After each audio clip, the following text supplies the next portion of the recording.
There's three more. 3 to 5 players. How do you do it? I have a lot of thoughts about that. If you want to skip I actually it. don't care that much. There's procedurally speaking, the solutions aren't that bad. We didn't have too much of a problem with one muse, I think. No, No. I was actually surprised at how smoothly it went removing Arthur. It kind of made it interesting. Actually, I was a little bit pleased by that one. It seems to me that if you're going to leave one person out, he's the one to take out. Kind of because he's so big as a Right. character. Right, exactly. It worked. I think it worked. So just having a little bit of procedure in the game, Right, right. So I'm there's not worried. yeah, me neither. But just letting you know that that was it's you can find pretty much the same rules in Polaris anyway. If you're going to keep that structure, it's absolutely Yeah, explicit. And Ben, as I yeah, recall, was almost like why do I even have to say it? It's so obvious. I sure. guess I better write down what to do, but it's not hard, right? Yeah, but babies first. Yeah. So, if Arthur, for example, works as both an NPC and a PC, then why couldn't anyone, semicolon, therefore put all 6 in there as equals, Oh, and right. We're any group talking can right. decide? So flip it. If Oh, Arthur worked fine as an NPC, then why can't Morgana work fine as a PC? So therefore, you would have 6 characters, and then 2 of them. The default way to play is with 4 people, and 2 of them, but any 2 would be NPCs. But you see, mm, I don't know. I don't know because the two that are NPCs are specifically part of problems of the land, and the one that we took out, Arthur, so is he because he and Guinevere are at odds. So either he or right. Guinevere coming out is still valid because the problem's still there. But if you take out Merlin or Una, they're not intrinsic to the problems of the land. So Yeah, so whoever you take out and make an NPC has to be still have a place in one of the problems, and then I think you're fine. yeah, that's fair. Yeah, Purpose or functionality beyond babies first, if any? that's the notion. I mean, is this a game that we're going to? We've already kind of been through it, I guess, or been over this. What good is it what good is it once you do it? And Mm-hmm. the answer is, well, it needs to be replayable if you want it to be. And if it's replayable, then all the more emphasis on those prior points that we've talked about. And the big thing that I think is the answer to that, and what pretty much everybody, including your group at Spielenhaus, said, is that people who were excited by it said, I want to do this bigger and more options and whatever. And of course, there's an unabridged version that needs to be polished up.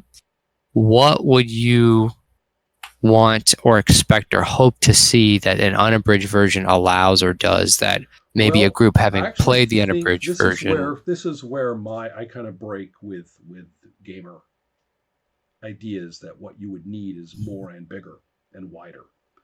I actually would focus on if you have that flexibility of problem building, right? Situational problem building and personality creation. And if we know who can bring who in and what each character is kind of allowed to do, um, then we don't need more options for more flexibility. The basic foundational activity is more flexible per use. And when that's the case, then it's replayable. And if that's the case, you can not only learn from it once, you can learn from it again, which I think is a huge part of this. That's what I'm bidding for, is not play with more options by getting the expansion set, but instead have the basic activity take on an extremely unique shape every time you do it. That to me is much more the priority than coming up with all of the expansions and options and all that stuff. Yeah, and I'm not thinking about that as much as a big criticism that one of my friends who's kind of helping design the game had is he was really sad when we went to the unabridged version just because playing 2 full rounds and then going to a climax that is a scene had so much more opportunity to see the characters change and grow, and so No, I that's agree the on only that. more I'm thinking Yeah. of. The and okay. I think that that would be even more necessary to have a lot of clarity about how you can develop forward and backward, right? You're developing Hmm. characters forward, but you're also developing more and more about what's happened in the past. Yes. So that's all those authority issues apply in spades with that. Um, Given that we all, I mean, I kind of got the idea that at least for a couple of the people that I played with, they were actually all up for another go round Hmm. before the climax. I mean, remember, nobody I played with really knew the rules and knew that there was going to be a climax, but the way that they responded, toward the end was, if more happens, I'm good. Right. I'd like to see how this develops more. Um, the the interesting thing too, did you see that I even put in the photo that we took? Um, I had one die at the end for the Fate of Camelot. No, I had right. I had one die for the Fate of Camelot, and William had two, Hmm. and I rolled, I don't know, a four or something, or maybe I rolled a six. I don't remember, but 6 and yeah, two yeah, twos no, and two ones. or 2 1s. Right, Yeah. exactly. I rolled a six, and he rolls two ones, Hmm. and so the important thing being that the dice are going to do what dice are going to do, and that's a good thing. Yes. That interaction was huge. I never saw anybody disappointed by the dice ever throughout both sessions. Everybody was excited that we influenced the dice the way we did, and everybody was fine with the dice doing what they do with it, which is Yep. which is good. So I think that's about it, right? Anything I else? have. It is about it. I have two small questions. If you have a couple minutes. Sure. One is, what do you think of the role of the muses? They seem. I The think they feedback should I've be a gotten little is that they more. seem weak. The trouble is that people play them weekly, and that's a huge part of the learning curve. I tried to ask questions, as much as I could without overtaking the situation. Hmm. Um, Willie was still, I think, getting used to the game, and so his role, first muse, was entirely silent. Hmm. But which is kind of interesting. I played some games with him, and he's actually a really like emotionally penetrating person. So you'd Hmm. think he would be really, really good at asking the right kinds of questions. Um, but so Honestly, even you have to know that you have to do it though. You're not going to right. do it if you don't know that that's what you do. And a lot of the time you're letting the other characters take the lead in setting the emotional. Again, you need a way for people to know when they can put in relevant backstory. I mean, how can the muse ask what happened between Arthur and Guinevere when they don't know if that person is empowered to answer it, Sure. right? So, so I think that's part of it. Is what great. It's good that you can ask questions, but what can you ask about, and who do you ask? I think Hmm. that's actually the same issue, really. And then obviously there's Polaris influence, but the thing I didn't really go for was the whole ritual phrase kind of way of navigating that game, which is beautiful and it's for that game. There are a few ritual phrases here that Really are like the most meanwhile. Everybody loved the meanwhile. They were like, nothing's happened yet. The first person to do a meanwhile, you can kind of see them light up. They're like, this is awesome. Nothing's okay. happened, and I'm saying meanwhile. That's great. You Good. know you're coming in the middle. That's great. And that was the main reason to use these kind of ritual phrases is to sort of get people kind of going as a Mm-hmm. teaching thing. How are you with where they're at, what they're doing? There's not a lot of them. I There could be actually liked all of them. more. I thought that Okay. meanwhile and but and stuff like that worked out really well. I think that you're not treating them as ritual phrases so much as rules. And I think there is a slight difference, and there's a reason for them. I have had people openly mock Polaris at the table while trying to play it because the phrases are so ritual and so precious. Well, Um, that's the best part of the game, kind of. um, but the point was is that those phrases in Polaris don't have always have the kind of nicely in fiction intuitive feel that yours do. Oh, So you know, sure. so I would say that I like them fine. Um, Too many things about Polaris are linked in people's heads. One is the ritual phrases as rules, not just as phrases, but as saying "but only if" or "it shall not come to pass" and that kind of thing. Those are really specific ways to speak that trigger specific, routines in play or options for the other person. Mm-hmm. But that's not the same thing as the rotation. The rotation is completely decoupled from that. Those are two different. You can play a game with narration rules like Polaris without the rotation. Oh, sure, You sure, can play a sure. game with the rotation with a completely different resolution system that doesn't give a crap about what you actually know, what syllables you use.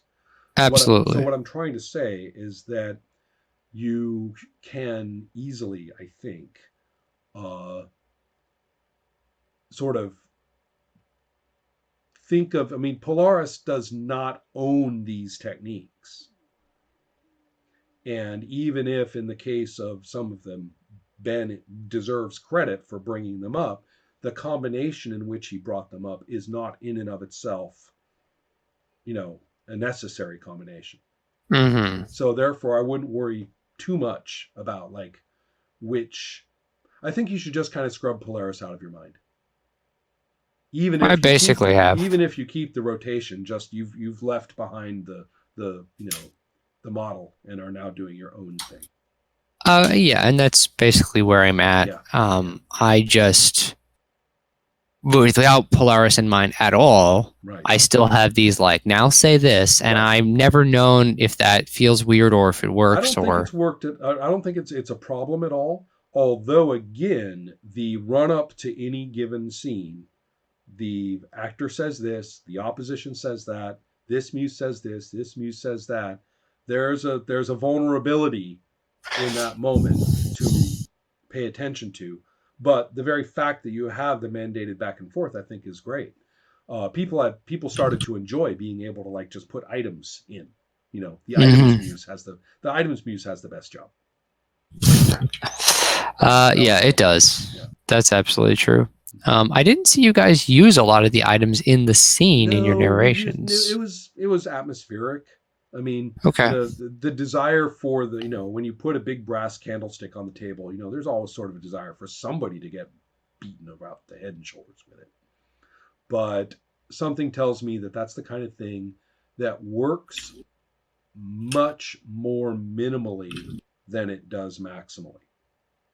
What do Um, you mean? well, it Chekhov was wrong. Okay. Chekhov was right when he said if you show a gun in the first act, then you probably want to shoot someone with him by the end of somewhere before the third, the end of the third. He's right in that regard, but you'll notice that he said a gun, not everything in the first act that you see. Sure. And so, in many ways, his point, which is if you show it, use it, that's not his point. His point is if you show a particular thing, a resonant thing, a Right. particular thing that demands activity, then use it. And Sure. so if you just having lots of stuff doesn't mean it's not like a checklist. You're not going to play bingo, right, with all the things you see in the beginning. And sometimes you with the rhetoric of treating that as a rule of literature, So I'm going to read someone's first chapter and I'm going to go through and say, oh man, we never saw that bus driver again. No, that's not right. Sure. Either have him show up again or take him out of the first chapter, right? He doesn't belong in there. That's ridiculous. Of course. You can have a bus driver in the first chapter if you want to, that we never see again. And so, therefore, I think your items are fine. I think people will know when it is Chekhov's brass candlestick, or when they decide to make it into that retroactive, Mm-hmm. and that's better. Yeah. In Cool. many ways, maybe Chekhov's rule might be better stated as, if you're going to shoot someone with a gun, show it earlier. And that's a much more meaningful author first way of phrasing that than the way that it's usually phrased, which mixes up the audience's experience with the author's experience. Mm-hmm. Not how to view it, but how to write it. As if you were going forward when you write, which you don't. So cool. Okay. Cool. Thank you for the notes. I hope you're enjoying the game. Yeah, I am. You do need I tease you ever again about the title? About the what? The title. It didn't even occur to me until you said it at the end. And that's the story of the round table. Where it's like, I don't know. Yeah. Well, the reason is, of course, again, not to be all Arthurian about it, but the round table doesn't start until after the wars of the kingdom. I know. And you got to have knights at the round table. And there aren't any knights here. And actually, that's kind of a nice thing. You could even say, God, this is the kind of thing I try not to do with clients, but you could even say, this is before the knights. This is before the round table. Arthur is just a young man with a sword and a dream. That's what the prologue says. More or less, but it might be kind of nice to say, there isn't a round table. There aren't any knights. So how do you fix the title problem? Was the thing about saying round? Well, the thing about saying round table is that it evokes. If I see a game box and all I see is Tales of the Round Table, I already know what's going on with Arthur, and there's going to be. I have expectations. That's good. We want the resonance. Well, there's other words you could use. Yeah. I mean, Guinevere, Excalibur. Arthur's dream. The whatever. There's lots of words you could use. I mean, tons. So think about what you've got actually looking there at the three problems, and I think you'll find a better phrase. Okay. I don't think that's cool. Okay. Thank you again. Have a great time. It's great. Yeah, I will.